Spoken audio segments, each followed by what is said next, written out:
Hi, my name is Carla McKaylee, and I'm one of the photographers and curators for the exhibit de Nicaragua and the Monterey Museum of Art. I'm also a graduate student at the Monterey Institute of International Studies. I'm Natalie Alfaro, and I am a Master of Public Administration candidate for 2013 at Monterey Institute of International Studies. I'm a photographer and curator of De Nicaragua, which is the exhibition at Monterey Museum of Art. The summer of 2012, so last summer, we went to Nicaragua for the whole summer.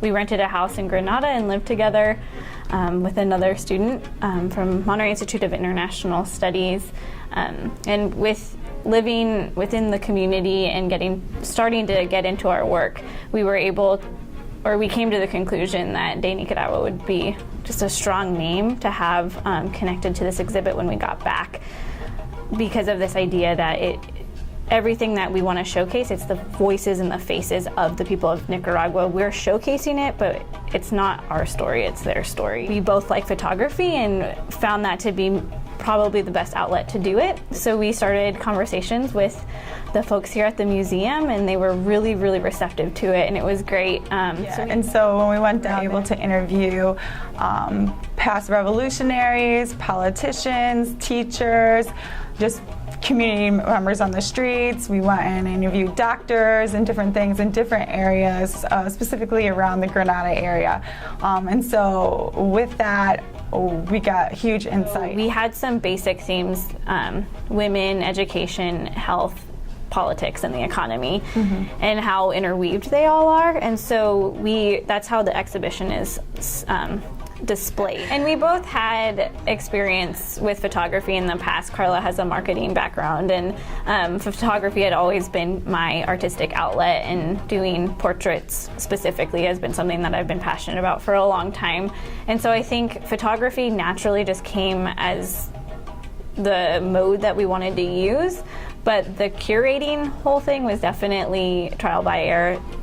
The staff at the museum were very patient and so helpful in helping us understand what the whole process is and how much work goes into it. I think another thing is that we wanted to really show is there's a lot of misconceptions about Nicaragua. I remember we always joke, this might sound pretty absurd, but one of the things was some people are like, Nicaragua, is that in Africa? And it's because I guess the name sounds more indigenous or something. I don't know why they think that, but then my dad or older people in our generation still think Nicaragua is in conflict. And the reality is that Nicaragua is actually one of the safest Latin American countries right now. They were the second poorest, but one of the safest, and so that's something like very unique that we find, because usually there's that reverse effect. If the poorer the country, crime can go up and things like that. But they bypass a lot of the drug problems, and they seem to keep. It's not that they don't have any problems, they definitely do, but they're very proud to be one of the safest Latin American countries now. And I think in a lot of people's mind, the revolutions of the near past and all that recovery is still in their mind. So this was also a way for us to show some of just the current realities of the country and try to kind of deviate from some of those misperceptions. I think one way that we help tell the story is, if you notice, there's a few pictures here and there that are bigger, and that's on purpose.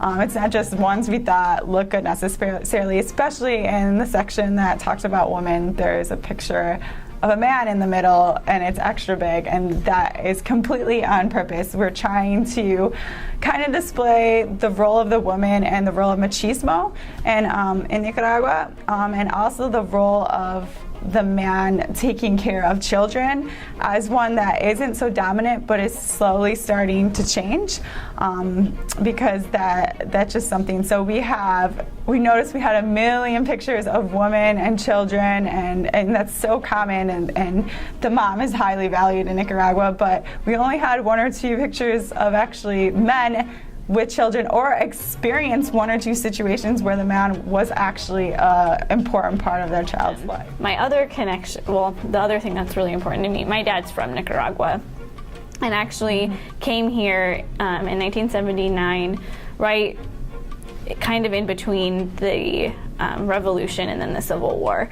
And so he technically came as a refugee of the war. And so that was the misconceptions that Carla was talking about earlier. That was a big part of my other reasoning for wanting to bring this story of Nicaragua to the peninsula. Growing up here with a father from Nicaragua and a mom from the States, I feel like I was often having to explain to friends and family friends and friends' family, where is Nicaragua? And what kind of food do we eat? And kind of just the history and the story behind my dad's life and why they're in the United States now, and if he's been back, and if we still have family there. Those were questions that I had to field all the time growing up. And so the idea of misconceptions and misperceptions of Nicaragua and the history was something that has just been really close to my heart for a long time. And so this was kind of a neat way for me to show a little bit about who I am and where I draw a lot of my culture, how to present that back to the community that I actually grew up in.